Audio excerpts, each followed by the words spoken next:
How Las Vegas betrayed its guests. Vegas used to be honest. A shrimp cocktail cost 99 cents. You knew exactly what you were paying for. Now, every purchase feels like a trap. The city that was built on gambling has turned into a city built on hidden fees and petty scams. The neon lights still glow, but the magic is gone. This is no longer a city of dreams. This is a city that charges you for the dream itself. You used to be able to come to Vegas with $50 in your pocket and feel like a king. Free drinks at the slots. Cheap steaks at 2 in the morning. Parking that didn't require a second mortgage. Those days didn't just end, they were deliberately killed. Every aspect of the Vegas experience was dismantled and reassembled with one goal. Squeeze every last dollar out of you before you realize what's happening. Hotel fees. When free costs money. Hotels say this is standard practice. They justify it with complimentary water, gym access, and local calls. But these perks are fake. You can't refuse the fee. And it's deliberately hidden from the booking price, so you think the room is cheap. Economists call this drip pricing. They show you a drizzle, then drown you in a flood.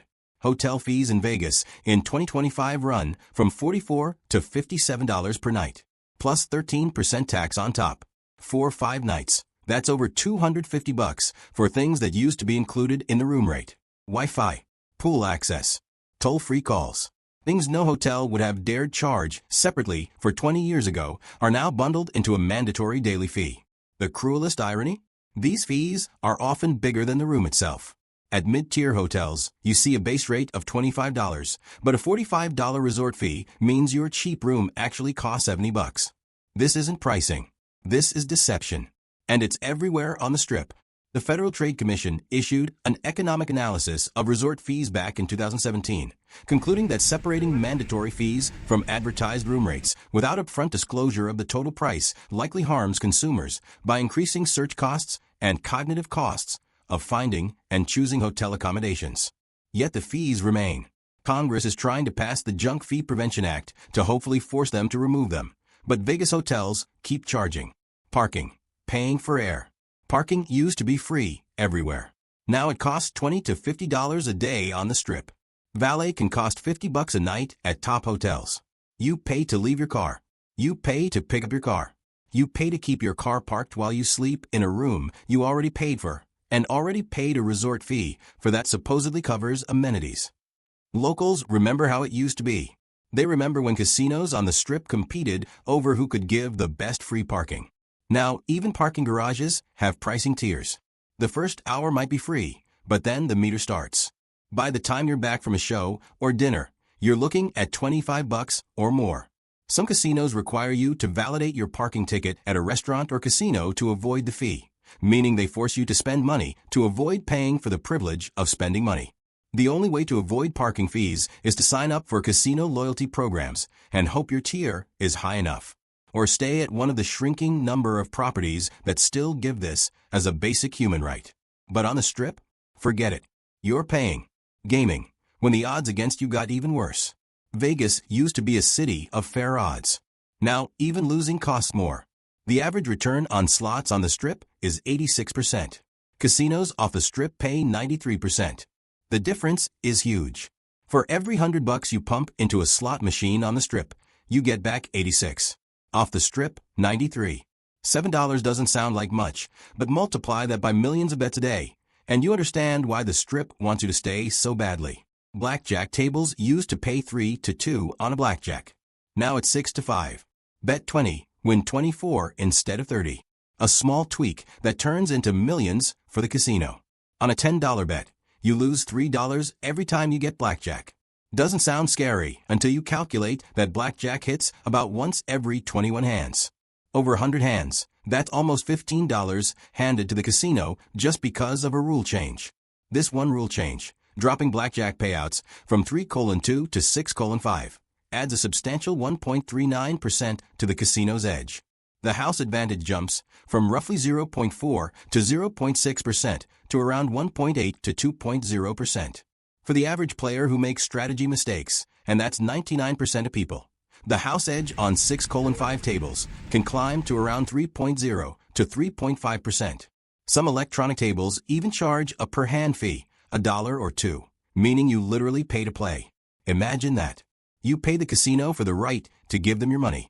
This isn't gambling. This is robbery with a green felt table. One off-strip casino, Palms, recently switched to 3:2 payouts on all blackjack tables, openly acknowledging what everyone knows. 6:5 rules are a money grab that drives players away. But on the Strip, the rule change remains. Casino operators raised the stakes after the pandemic, introducing games with significantly worse house edges, like 000 roulette and 6:5 blackjack. They found the pain point, and they keep pressing. ATMs, pay to lose. Accessing cash has become its own business. ATMs charge $11.49 per withdrawal. Withdraw 200, get $1.88. If your bank adds its own fee, you're down to $1.80. Some casino ATMs charge up to $12.99. Others limit withdrawals to $100 or $200 per transaction and charge $20 each time. Withdraw 100, pay 20, get 80. The irony is that Vegas was built to make you spend money. Now they charge you even to access the money you're about to lose. The only way to avoid this is to use ATMs outside casinos. CVS and Walgreens have ATMs with lower fees, around $3 to $5. The M&M store on the 4th floor has a Bank of America ATM for $4. Casino Royale charges $3. But you have to know where to look. And most people don't. So they pay. Again and again. ATMs in casinos are everywhere. They stand by bars, next to sports books, near cashier cages. They glow like beacons when you run out of money. And they know you're not going to walk 5 blocks to CVS to save $8. So you pay $12.99, and the ATM spits out money the casino will take back in the next 20 minutes. If you use your credit card for a cash advance, the fees get even worse. Your card might charge an additional 3 to 5% on top of the ATM fee. Withdraw $500, lose $30 immediately. And that's before you put a chip on the table. Entertainment. When an $89 ticket costs $150. Entertainment, once the soul of Vegas, is no better. A show ticket listed at $89 turns into $135 after processing, facility, and service fees. At a mandatory drink minimum. And you've paid $150 before the lights even dim. Nightclubs and pool parties are worse. A $50 cover becomes $90 after taxes and gratuities that aren't optional.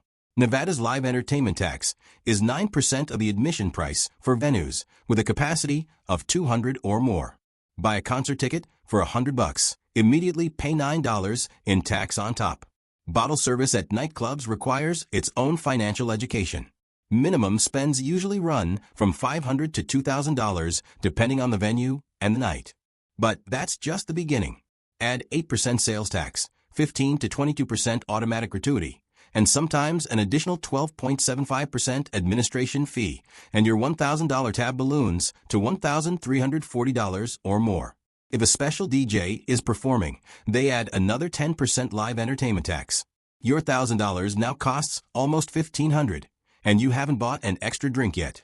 Some clubs now require full prepayment for table reservations, non-refundable final payment, including tips and taxes, weeks before the event.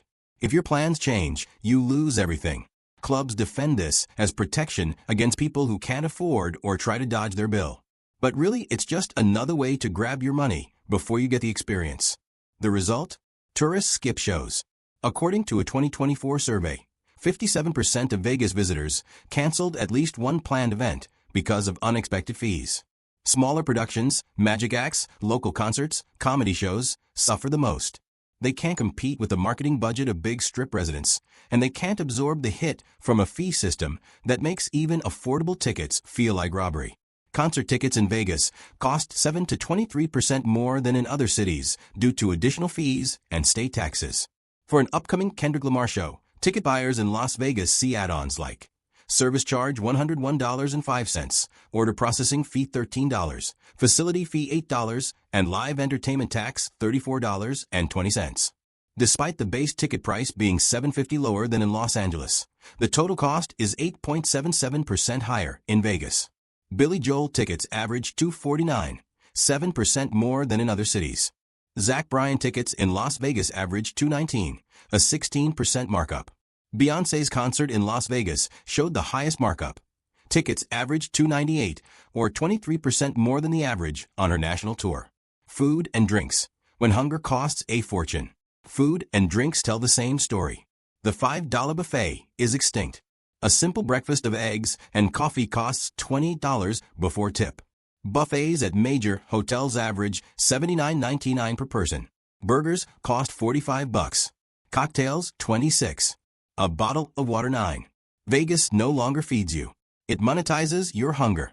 The buffet at Caesar's Palace, Bacchanal, charges $86.99 for a weekday dinner and $91.99 for weekend dinner.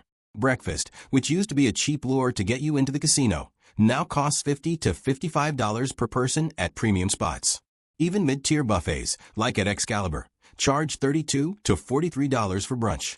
The $5 buffet at Palace Station, one of the last remnants of old Vegas, requires you to sign up for their loyalty program and have a certain status. Silverton Buffet offers a decent lunch for $9.99 with a player's card, but only with frequent 2-for-1 promotions or 50% discount that bring the price down to $5. You need to hunt for deals like a predator just to eat without going broke. Drinks at bars and lounges run $20 to $30 per cocktail. A bottle of Fiji water can cost $22 at luxury resorts. Monster Energy drink $16.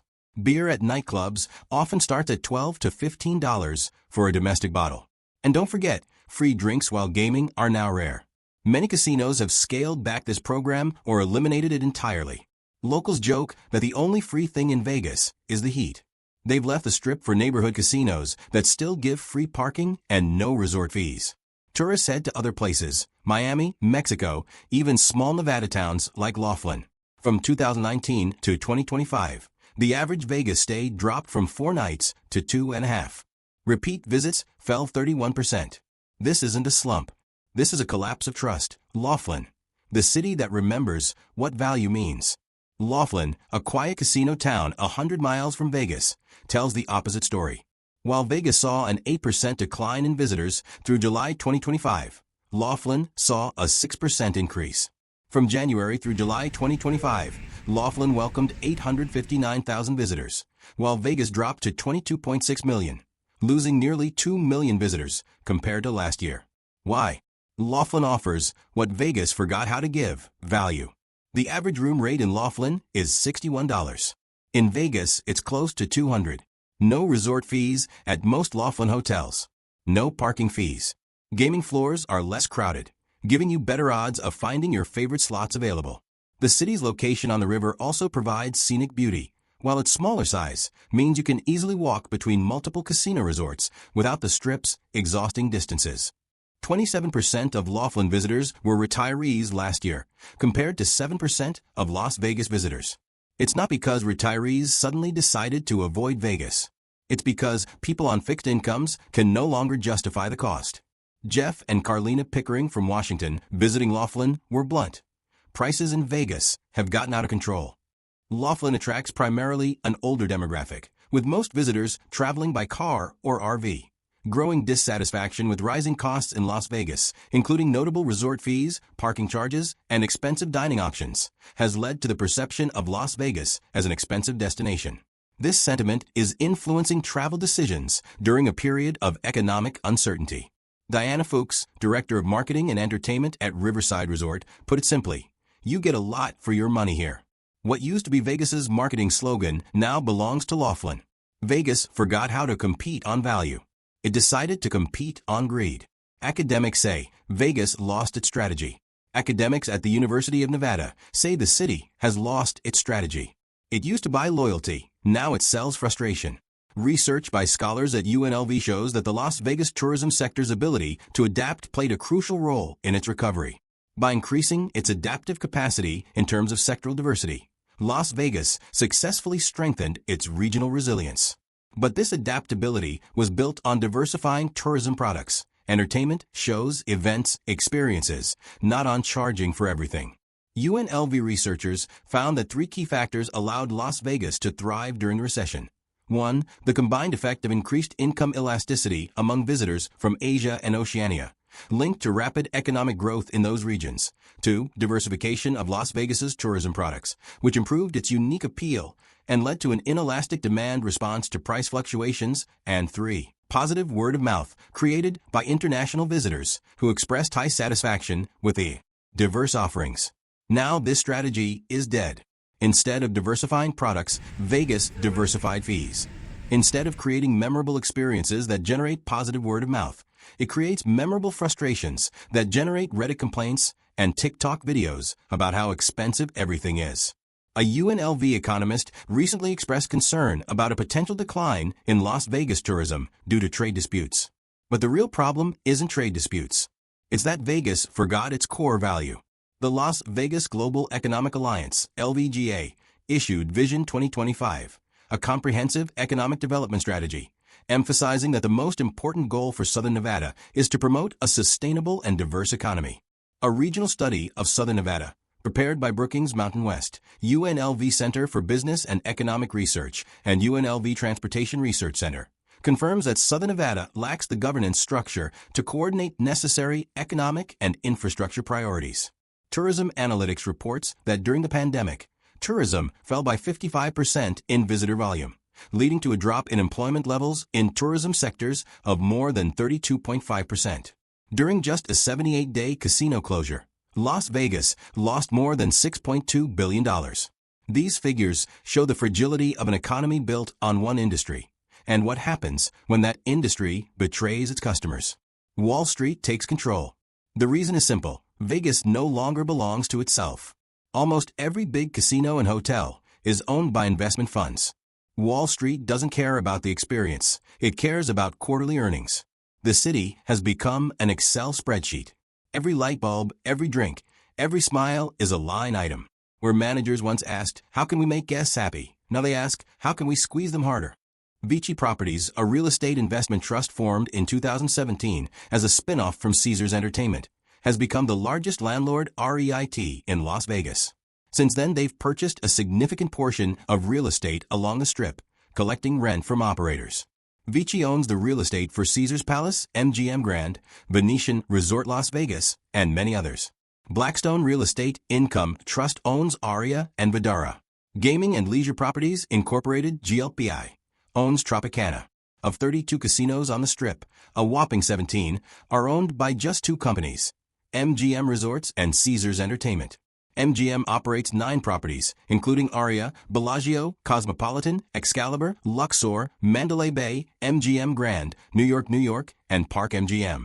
Caesars operates 8, including Caesars Palace, the Cromwell, Flamingo, Harrah's, Horseshoe, Link, Paris, and Planet Hollywood. That's 53% of the Strip, controlled by 2 organizations. The 2005 merger between MGM and Mandalay created the largest gaming company in the world at the time. With 20 properties in 5 states, annual revenues of $6 billion, and control over 40% of slots, 44% of table games, and 49% of rooms on the Las Vegas Strip. The merger between Caesars and Harrah's that same year surpassed MGM/Mandalay, creating the largest gaming company in the world at the time, with 40 properties and more than 100,000 employees. This consolidation didn't lead to better prices. It led to less competition and more aggressive revenue extraction. When 2 operators control more than half the Strip, they have no incentive to lower prices. They can all raise fees simultaneously, and customers have nowhere to go. Economists call this fee fatigue, the moment when constant small losses destroy a person's sense of enjoyment. You might win $300, but you'll remember $50 for parking, $60 in resort fees, $20 for a burger. The magic evaporates. And without joy, there is no Vegas, the quiet rebellion. A quiet rebellion is brewing off the Strip. Smaller hotels like El Cortez and Fremont are bringing back the old philosophy: honest prices, free parking, no resort fees. They don't promise luxury. They promise respect. And tourists are noticing.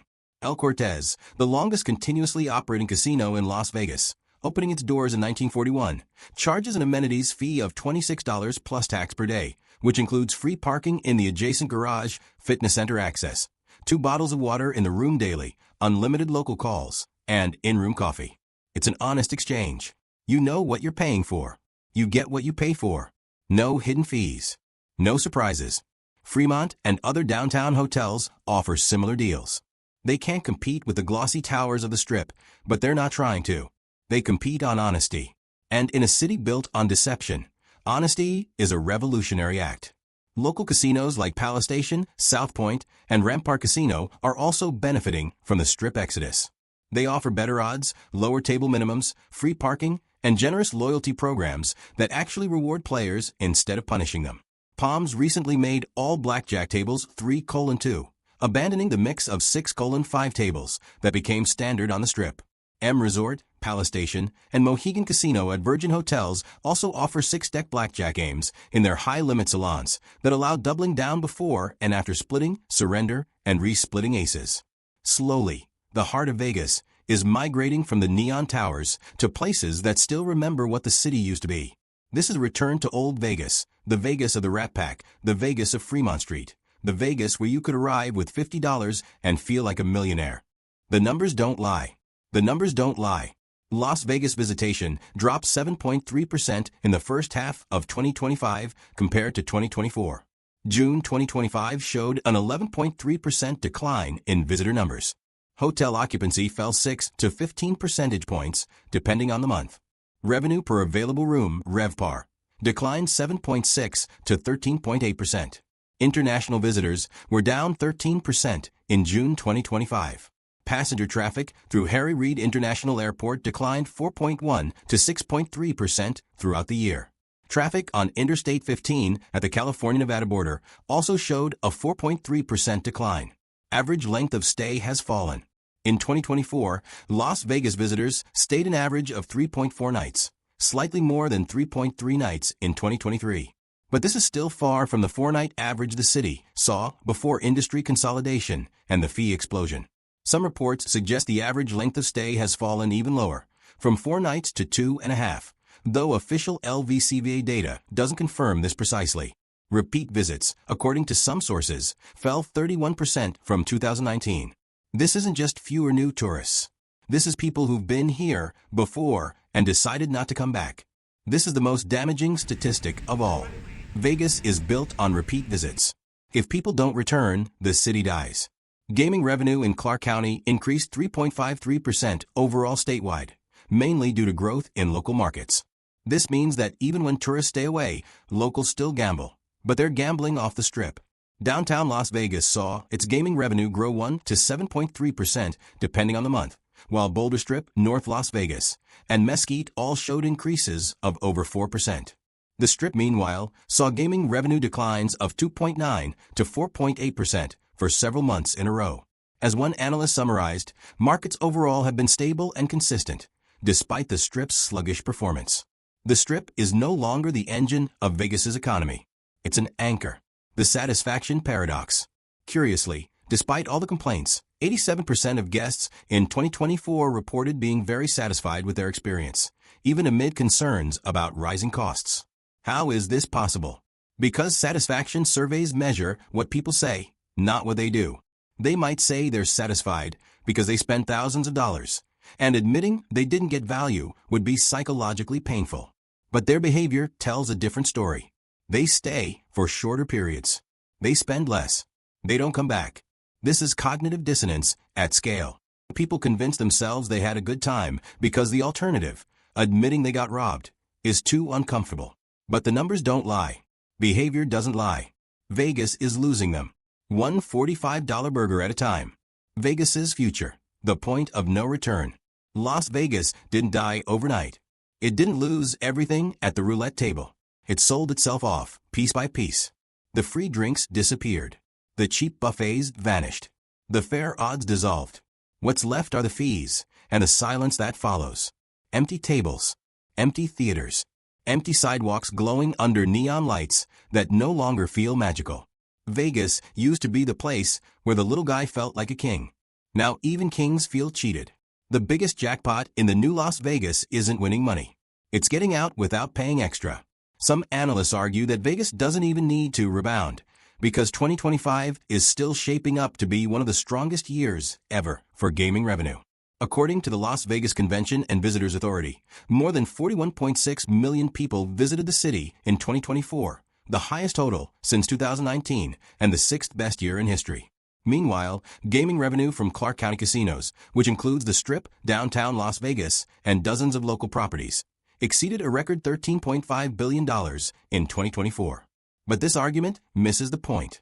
Gaming revenue is growing not because more people are playing.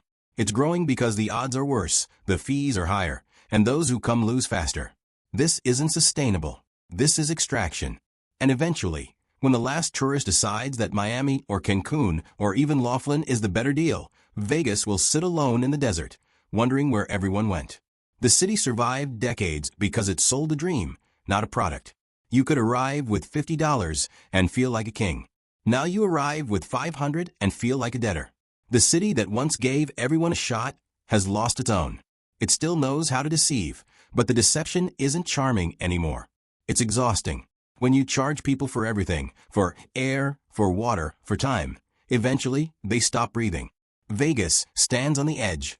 It can keep squeezing, keep charging, keep extracting until there's nothing left. Or it can remember what it used to be. A place of honesty. A place of value. A place where the dream was affordable. For now, it's chosen to squeeze. And every month the numbers get darker. Empty tables. Empty rooms. Empty promises that the magic will return. But magic doesn't come back when you charge for it. It just disappears. And soon Vegas will too. Don't forget to subscribe to the channel if you want more deep stories like this about how greed destroys our favorite places.